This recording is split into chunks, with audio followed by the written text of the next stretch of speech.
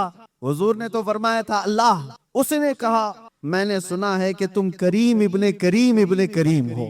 حضور پاک صلی اللہ علیہ وسلم نے فرمایا جاؤ تمہیں آزاد کر۔ تو وہ آزاد ہو کر کے گیا تھوڑی نا، بلکہ کہا کہ لا الہ الا اللہ محمد الرسول، اور اپنی قوم میں آ کر کے بتایا میں نے ایک ایسے رحم دل انسان کو دیکھا ہے، جب اس کے ہاتھ میں پاور آ گیا تو اس نے تلوار چلانے کی بجائے مجھے مسکرا کر کے آزاد کیا۔ میرے عزیزو یہ آسان بات نہیں۔ انسانی فطرت تو ایسی ہے کہ پاور کا استعمال ہر آدمی اکثر غلط کاموں میں استعمال کرتا ہے۔ وہ صرف رسول اللہ کی ذات ہے، وہ یقیناً ہمارے لیے قائد کل ہیں، ہمارے لیے نمونہ عمل ہے۔ لا کر کے دکھاؤ دنیا بھر کی طاقتیں جن کے پاس پاور آتا ہے اس کے بعد وہ کس طرح کا رولنگ کرتی۔ میں اسلام کو چھوڑ کر کے آپ کے سامنے رکھوں اگر بات، ہاں کبھی کبھار یہ درندے ہمیں ایسے بادشاہوں کی مثال لا کر کے بتاتے ہیں جن کا اسلام سے کوئی زیادہ تعلق نہیں رہا، وہ تو عیاش بادشاہ تھے، نام مسلمان ہونے سے کوئی مسلمان تھوڑی نہ ہو جاتا۔ ویسے تو ترکی کے انقلاب کے بعد مصطفیٰ کمال بادشاہ نام سے جو ریولیشن آیا تھا، سلطنت عثمانیہ ختم ہونے کے بعد ترکی میں جو بادشاہ بنایا گیا انگریزوں کی طرف سے، اس کا نام کیا تھا؟ مصطفیٰ کمال بادشاہ۔ اس نے تقریباً 10-11 سال حکومت کیا، پورے اسلام کو ختم کرنے کے لیے ایڑی چوٹی کا زور لگایا۔ قرآن پہ پابندی، اذان پہ پابندی، حجاب پہ پابندی، عربی زبان پہ پابندی۔ 11 سال کی حکومت میں نام کیا تھا؟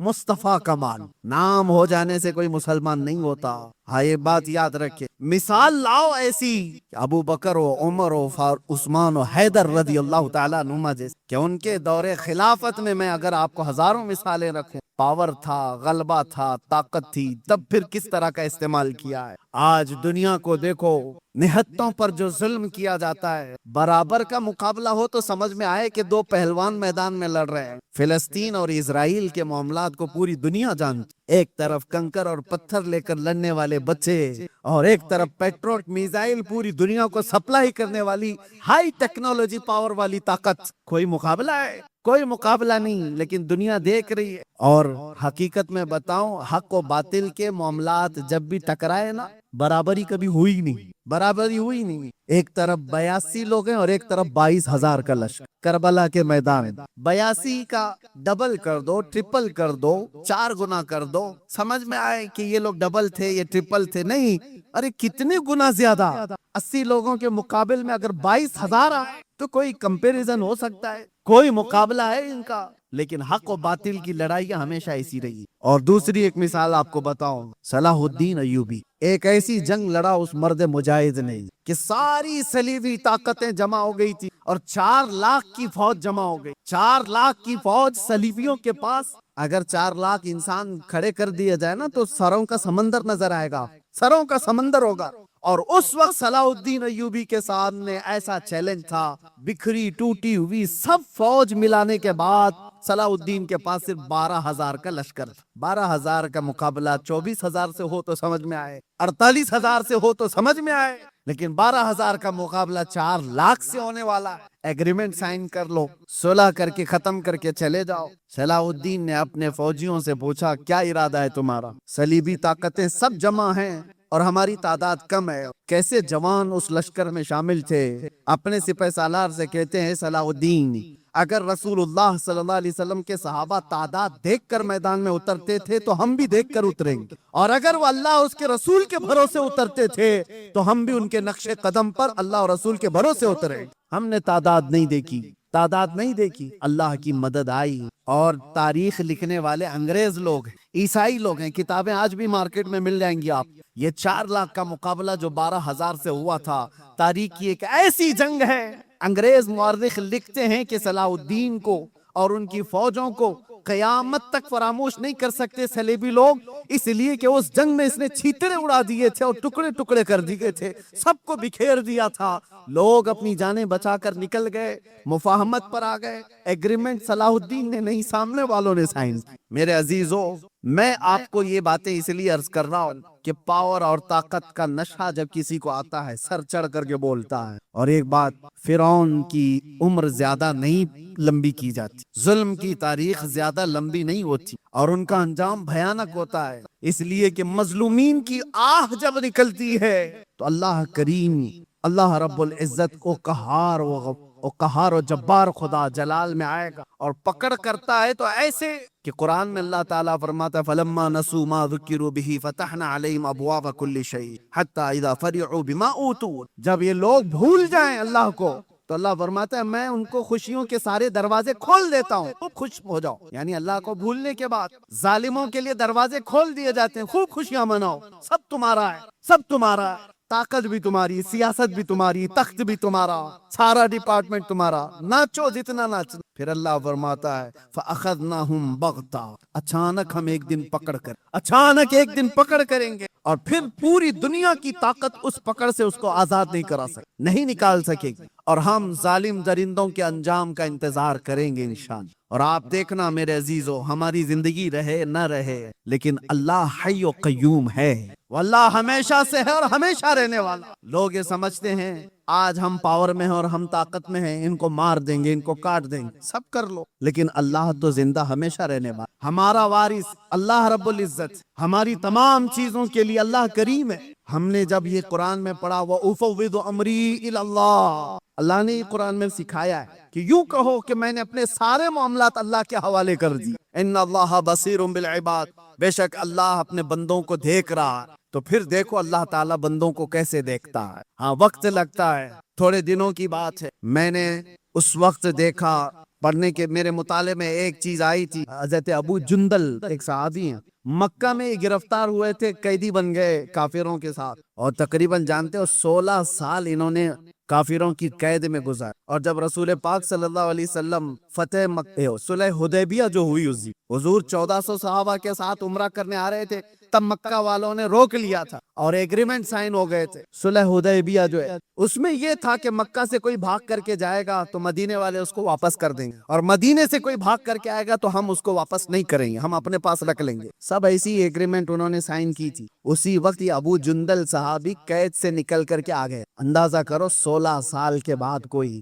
زنجیریں توڑ کر کے نکل آیا ہو، اور وہ بھی صحابہ کی جماعت میں آ گئے، صحابہ نے سینے سے سینہ لگایا، وہ پھوٹ پھوٹ کر کے اپنے زخم بتا رہے، لیکن کفار کو جیسے ہی پتہ چلا ہمارا ایک قیدی بھاگ گیا ہے تو انہوں نے کہا کہ ابھی ہمارا ایگریمنٹ ہوا ہے کہ جو مکہ سے بھاگ کر جائے گا اس کو مدینے والے واپس کریں گے، ابو جندل کو ہمارے پاس واپس کرو۔ صحابہ سب کھڑے ہو گئے کہ اس مظلوم کو ہم واپس کیسے کریں گے، جنگ کر لیں گے، سب کی نظریں حضور پاک کی طرف کہ حضور کیا فیصلہ فرما۔ ابو جندل اپنے زخم دکھا دکھا کر کے صحابہ سے کہہ رہے تھے ان کے پاس واپس بھیجو گے مجھے بہت ماریں گے، تو مکہ کے کفار و مشرکین کو حضور نے کہا کہ اب وہ آ گیا چھوڑ دو، ابھی تو ہماری ایگریمنٹ سائن نہیں ہوئی، تو انہوں نے ایگریمنٹ کو ختم کر دیا اور کہا کہ اگر یہ ہم کو واپس نہیں کیا جائے گا تو ہم ایگریمنٹ بھی نہیں کریں۔ جب ضد پر اڑ گئے حضور پاک نے ابو جندل کی طرف دیکھا اور کہا ابو جندل مکہ واپس چل، رحمت للعالمین ہے، سارے صحابہ دیکھ رہے۔ بسا اوقات ایسے حکم آئیں گے میرے عزیز و زندگی، لوگ یہ سمجھتے ہیں یہ تو ہماری تکلیف پر اور تکلیف والی، وہ رحمت للعالمین ہے، اور 16 سال کا قیدی باہر آیا ہے اور حضور اس کو کہتے واپس چلے جاؤ۔ دنیا کی نظر تو یہ دیکھ رہی ہے کہ رحمت للعالمین ہے، واپس اس کو قید میں بھیج رہے ہیں، سارے صحابہ سے کہتے لڑ لو اس کو واپس نکال لو، لیکن تم نہیں جانتے جو رسول اللہ کی نظر دیکھ رہے، یہ امتحان ہے ہمارا۔ مصیبت کے بعد ہم آس لگائے ہیں اللہ اس کے رسول کی ذات سے، تو ہو سکتا ہے 2-4 مصیبتیں پھر آ جائیں، تم یہ کہو گے کہ میں نے تو ایک مصیبت سے چھٹکارے کی دعا کی تھی 4 اور آ گئی، کہیں ایسا تو نہیں کہ تمہارا ایمان بکھر جائے گا اور تم چھوڑ دو گے۔ میں نے دیکھا ہے قید کے دنوں میں کتنے ایسے ہیں جو کافر ہو جائے، یہی کہتے ہوئے کوئی اللہ نہیں ہے، ہم تو کتنے دنوں سے دعا کر رہے ہیں، ہم پر تو اور کیسی کیس ہوتے جا رہے ہیں، معاذ اللہ رب العالمین۔ یہ کڑا امتحان ہے میرے عزیز، حضور نے واپس کر دیا اور حیرت کی بات میں آپ کو بتاؤں، دوسرا کوئی عام معمولی آدمی ہو تو جنگ کر لے اور لڑائی کر لے، یا پھر چھوٹا ہوا قیدی، اس کو جب یہ فرمان سنا دیا جائے تو بھر جائے اور کہے کہ میں تو چھوڑ دیتا ہوں، ایسا دینی کیا؟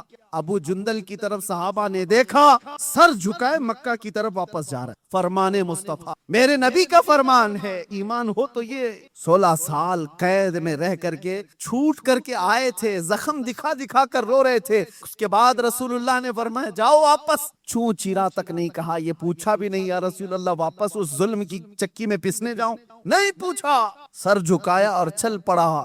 یہی تو ایمان ہے میرے، یہی ایمان۔ میں جو بات عرض کر رہا ہوں وہ یہ کہ رسول محترم صلی اللہ تعالی علیہ وسلم کی زندگی پاک سے میں آپ کو بتاؤں، پاور جب ہو، غلبہ جب ہو، اس وقت کیسے لوگوں کے ساتھ معاملات کیے گئے۔ تو چلے کفار و مشرکین غالب آ گئے تو ان کی بات الگ ہے کہ انہوں نے اپنے ظلم کی ساری حدیں پار کر دی، ظلم کی ساری حدیں پار کر دی۔ جب غلبہ ملا تھا کافروں کو احد کے میدان میں، بدر میں مسلمانوں کو غلبہ ملا، احد میں کفار و مشرکین کو غلبہ ملا، دونوں کے درمیان زمین آسمان کا فرق ہے۔ بدر کے میدان میں بھی 70 کافر مارے گئے تھے اور احد کے میدان میں 70 مسلمان شہید ہوئے تھے، 70 مسلمان شہید ہوئے، لیکن دونوں میں فرق اتنا ہے، بدر میں جتنے 70 کافر مارے گئے تھے ایک ایک کو چن کر کے لایا گیا، ایک گڑھے میں ڈالا گیا، ساری لاشوں کو لا کر کے حضور نے ان کو خطاب بھی کیا۔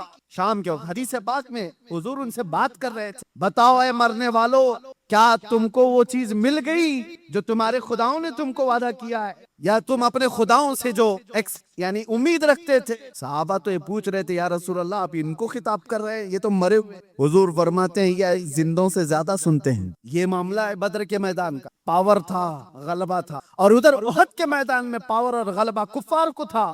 کیا کیا انہوں نے؟ 70 مسلمانوں کو جو شہید کیا، امیر حمزہ کا سینہ چاک کر کے کلیجہ نکال کے چبایا تھا۔ انسانوں میں یہ حرکت ہو سکتی ہے؟ کوئی انسان یہ کر سکتا ہے؟ جانور کھاتے ہوں گے جانوروں کو، انسان نہیں۔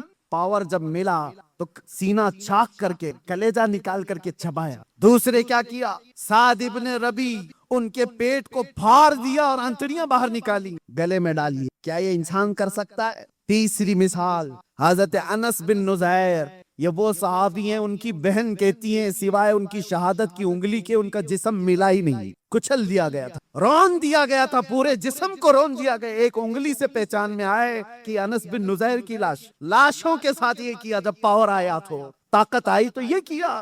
چوتھی مثال، یہ تو ایک دو نہیں ہے، کئی مثالیں۔ عبداللہ بن جہش ایک صحابی، ان کے جسم کے 80 ٹکڑے کیے گئے اور ہر ٹکڑے کو رسی میں پرو کر ہار بنایا۔ یہ پاور جب آئے تو کفار یہ کرتے ہیں، اور رسول اللہ صلی اللہ تعالی علیہ وسلم کے ہاتھ میں جب پاور آیا۔ اب میں آپ کو بتاؤں، یہ احد کا میدان تھا جہاں جنگلی جانوروں سے زیادہ ظلم کفار و مشرکین نے کیا صحابہ کے ساتھ۔ 70 صحابہ جو شہید ہوئے ہیں، سب کی لاشوں کے ساتھ انہوں نے بہت برا سلوک کیا ہے، بہت برا سلوک کیا ہے۔ جنگی قانون بھول جاتے ہیں لوگ جب پاور میں آتے ہیں، طاقت میں آتے ہیں، اور یہی پاور جب رسول اللہ کے ہاتھ میں آیا، 10,000 کا لشکر لے کر میرے آقا 20 رمضان کو مکہ میں داخل ہو رہے ہیں۔ اس وقت جنگ کرنے جیسی نوبت بھی نہیں تھی، کفار مکہ سب بھاگے بھاگے پھر رہے تھے، مقابلہ کرنے کی طاقت نہیں تھی، خاندان بکھرے ہوئے تھے، حضور کے سامنے کھڑے ہونے کی ہمت نہیں تھی، سب چھپ رہے تھے،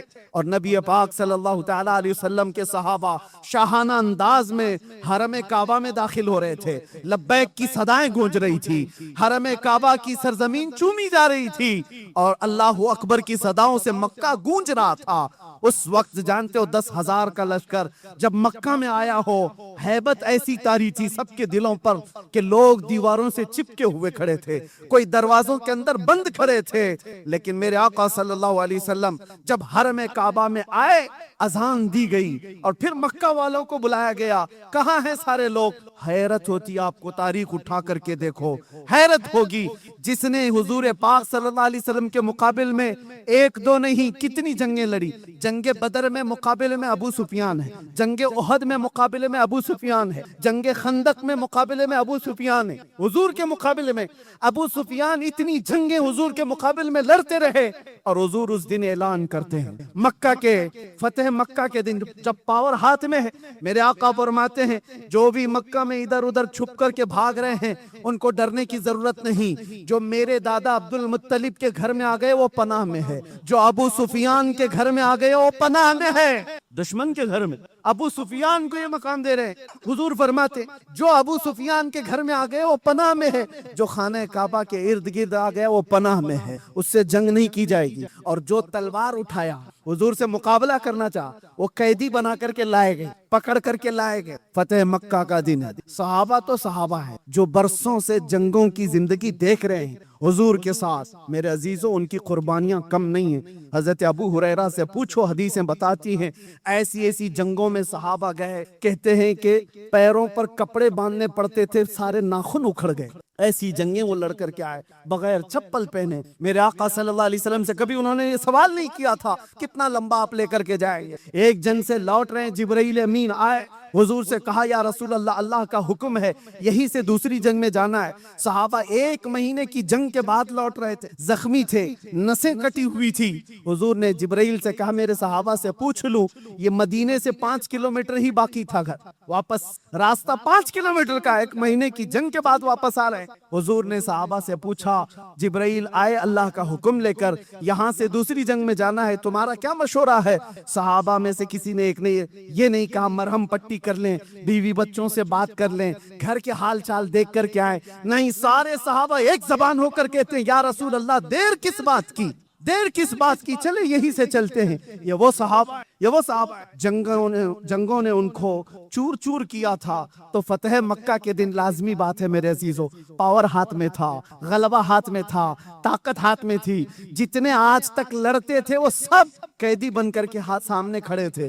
تو کسی صحابی نے اعلان کر دیا الیوم یوم الملحمہ، آج تو چھیترے اڑانے کا دن ہے، آج کے تو گوشت کے ٹکڑے اڑائے جائیں گے۔ میرے آقا نے اس صحابی کا نعرہ بدل دیا، الیوم یوم الملحمہ، ملحمہ کا مطلب ہوتا ہے گوشت کے پیس پیس کیے جائیں گے۔ حضور نے ان کی زبان کو بدل دیا اور کہا لا لا، الیوم یوم الرحمہ، آج کا دن تو رحمت کا دن ہے، آج کا دن تو رحمت کا دن ہے۔ لاؤ دنیا میں ایسی مثال، پاور میں آ جائے، طاقت میں آ جائے، تب وہ معاف کرتا۔ یہ ظالم کتے کیا سمجھتے ہیں، جن کے حال چال یہ ہیں کہ چھوٹی سی طاقت کے مالک بن گئے تو نہتوں پر ظلم کرتے ہو، اپنے برابر کی طاقتوں سے لڑنے کی تو ان کے اندر ہمت نہیں ہے۔ یہ لڑنا چاہے تو لڑے نا، جو آج پاورفل طاقتیں ہیں یہ آپس میں کیوں نہیں لڑتے؟ اسرائیل کو لڑنا ہے تو چائنا سے جا کے کوریا سے لڑ لے جو بیٹھا ہوا ہے، جن کے پاس پاور ہے ان سے کیوں نہیں لڑتے؟ ان کو پتا ہے ہیکڑی نکل جائے، لڑنا ہے تو ان غریب نہتوں سے جن کے پاس سبزی کاٹنے کی چاقو بھی نہیں، جن کے پاس بیمار ہو جائے تو دوائی کی گولی بھی نہیں،